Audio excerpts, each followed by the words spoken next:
Imagine करो आप एक ऐसे वर्ल्ड में पहुंच गए हो जहां पर एंटर होते ही आपको आपकी हथेली का बैक साइड दिखाई दे। या इमेजिन करो वहां पर एक अजीब सा इंसान खड़ा है। अब जैसे ही आप उसे टच करते हो और जैसे ही आपको देखने के लिए वो पीछे घूमता है, वैसे ही उसके बॉडी पार्ट्स अंदर बाहर रोटेट होने लगते हैं, बिल्कुल इस 5D स्पेस टाइम में रोटेट होते हुए क्यूब की तरह। देखो, फिफ्थ डायमेंशन को इमेजिन करना और उसे स्टडी करना बहुत ही मुश्किल है, एंड आई नो आप उसे इतनी आसानी से इमेजिन नहीं कर पा रहे हो। पर चलो इसे समझने के लिए हम बेसिक डायमेंशन से ही शुरू करते हैं, यानी कि बेसिक ज्योमेट्री।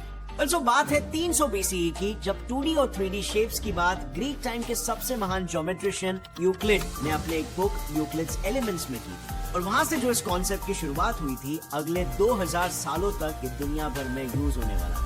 लेकिन 2000 साल तक इस कॉन्सेप्ट को यूज करने के बाद अचानक से दुनिया ने यूक्लिड के इस डायमेंशन की थियरी से अपना मुंह फेर लिया। आखिर क्यों?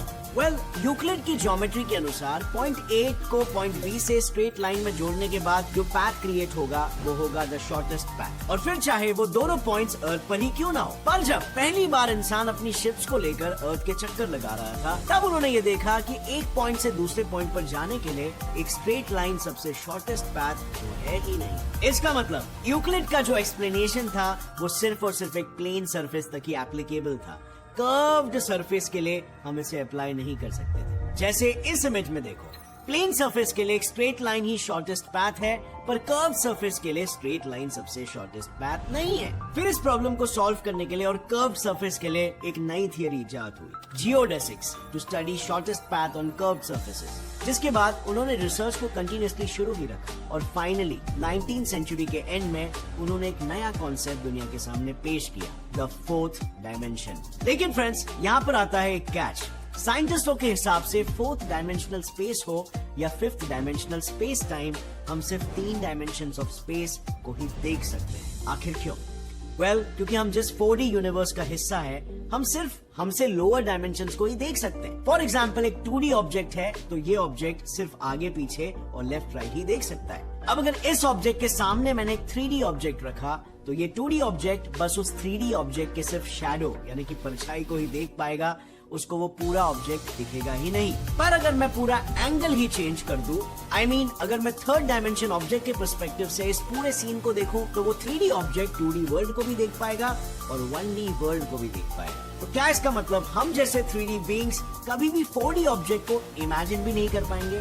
That's not true. आप बिल्कुल इमेजिन कर सकते हैं। चलो मैं सिखाता हूँ कैसे। कॉन्सेप्ट काफी सिंपल है। आपको स्क्रीन पर एक पॉइंट दिखाई दे रहा होगा। अब ये पॉइंट है 0th डायमेंशन। अब अगर मैं इस पॉइंट को कॉपी करके स्क्रीन पर कहीं भी पेस्ट करूँ और दोनों को कनेक्ट कर लूँ, तो क्या फॉर्म होगा? करेक्ट, एक लाइन, यानी हमारा फर्स्ट डायमेंशन। अब अगर लाइन को कॉपी पेस्ट करके मैं उनके पॉइंट्स को इस तरह से कनेक्ट करूँ, तो एक रेक्टेंगल फॉर्म होगा जो है 2D। अब अगर हम 2 रेक्टेंगल ले और उनके कॉर्नर्स को कनेक्ट कर दे, तो एक क्यूब मिलेगा जो कि एक 3D फिगर है। And now you tell me, आप एक 4D स्पेस वाले क्यूब को कैसे बनाओगे? एग्जैक्टली 4D स्पेस में हम 2 क्यूब्स लेंगे और उनके वर्टाइसेस को कनेक्ट करेंगे, तो हमें मिलेगा कुछ ऐसा diagram, which is also known as tesseract. So इस तरीके से बेसिकली आप 4th डायमेंशन को इमेजिन कर सकते हो। I know still it's very tough to imagine, but this is the closest representation that we can reach. Now, सवाल ये है कि इतना कॉम्प्लेक्स स्ट्रक्चर समझने की हमें जरूरत क्या पड़ी है? जरूरत है। जब साइंटिस्ट डार्क मैटर की खोज कर रहे थे, तब उन्हें 5th डायमेंशन का रास्ता मिल गया, और जब 5th डायमेंशन को उन्होंने टटोला, तब उन्हें ये पता चला कि डार्क मैटर तो बस एक नॉर्मल फर्मियन पार्टिकल से बना है, जो ब्रह्मांड के शुरुआती समय में हमारे डायमेंशन से 5th डायमेंशन में जंप कर गया।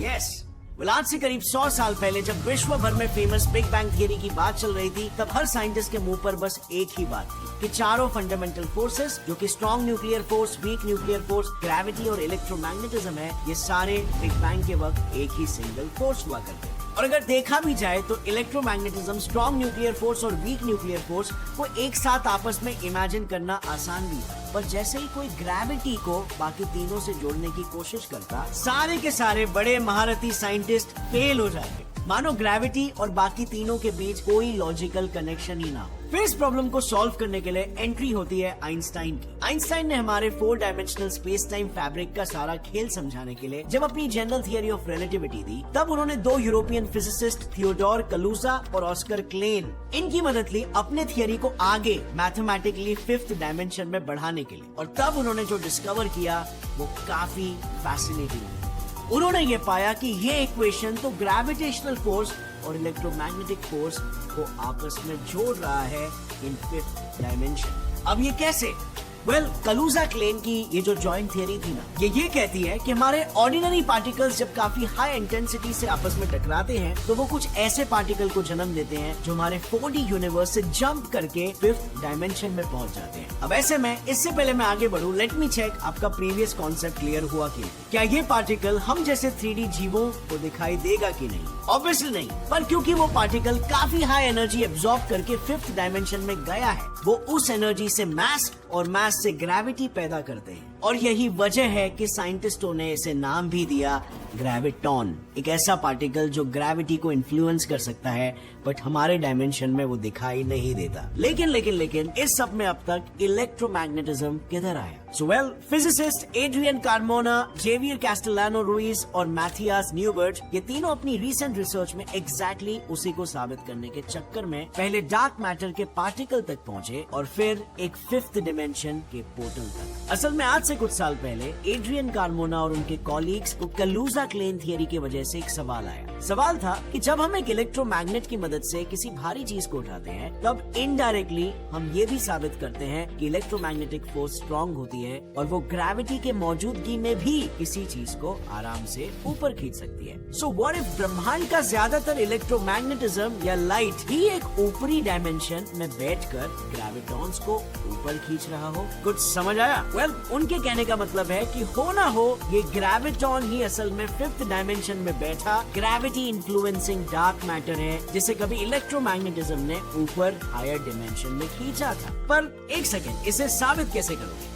यही सवाल उन्हें शुरू से झंझोड़ रहा था कि तभी एक चमत्कार हो गया। उनके एक्सपेरिमेंट से उन्हें ये पता चला कि जिस पार्टिकल को वो अब तक एक तरह का ग्रेविटॉन या सिंपली ग्रेविटी पार्टिकल समझ रहे थे, वो तो बस एक साधारण मैटर को रिप्रेजेंट करने वाला फर्मियन पार्टिकल निकला, जिसे हम में से कोई भी एक्सेस कर सकता है। एक्चुअली एड्रियन और उनकी टीम इस ग्रेविटॉन और डार्क मैटर की गुत्थी को सुलझाने की कोशिश कर रही थी कि उन्होंने तंग आकर फाइनली पूरी कहानी एकदम ब्रह्मांड के शुरुआत से शुरू की। उन्हें लगा कि फिलहाल शायद यही सबसे समझदार फैसला है, एंड गेस व्हाट, वही सबसे समझदार फैसला था भी, क्योंकि जब वो matter, antimatter, dark matter, bosons, इन सब को एकदम शुरू से समझने की कोशिश कर रहे थे, तो ऐसे ही बाय चांस उन्होंने साधारण मैटर यानी फर्मियंस को रिप्रेजेंट करने वाले मैथमेटिकल इक्वेशंस और 5th डायमेंशन को रिप्रेजेंट करने वाले इक्वेशंस, इन दोनों को मर्ज करके देखा। और गेस करो उन्हें क्या मिला होगा?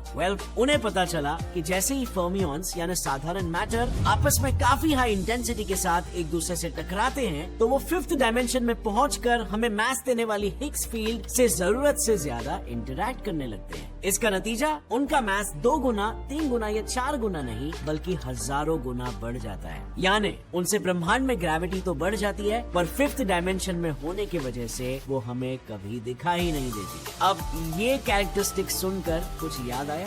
Yes, dark matter. According to the recent research, dark matter असल में बस साधारण मैटर है जो 5th डायमेंशन में बसा हुआ है, और अगर हम हमारे करंट लार्ज हैड्रॉन कोलाइडर से भी बड़ा पार्टिकल एक्सीलरेटर बना पाए, तो 2 साधारण फर्मियंस को हाई इंटेंसिटी से टकराकर उसे एक 5th डायमेंशनल पोर्टल की तरह भी इस्तेमाल कर सकते हैं। Sounds crazy, right? अब साइंस एक तरफ, तो मिथोलॉजी में भी ऐसे कुछ इंटरेस्टिंग फिक्शनल इंटरप्रिटेशंस है। आई एम नॉट सेइंग कि रियलिटी है, but thinking from this perspective will also help. Hindu पुराणों के अनुसार स्वर्गलोक, भूलोक और पाताल लोक, इन 3 डायमेंशंस में हमारी रियलिटी एग्जिस्ट करती है, जिसे फिर समय के 4थे डायमेंशन से बढ़कर ब्रह्म भगवान इस रियलिटी को कंट्रोल करते हैं, और यही वजह है कि यूनिवर्स को संस्कृत में ब्रह्मांड भी कहते हैं।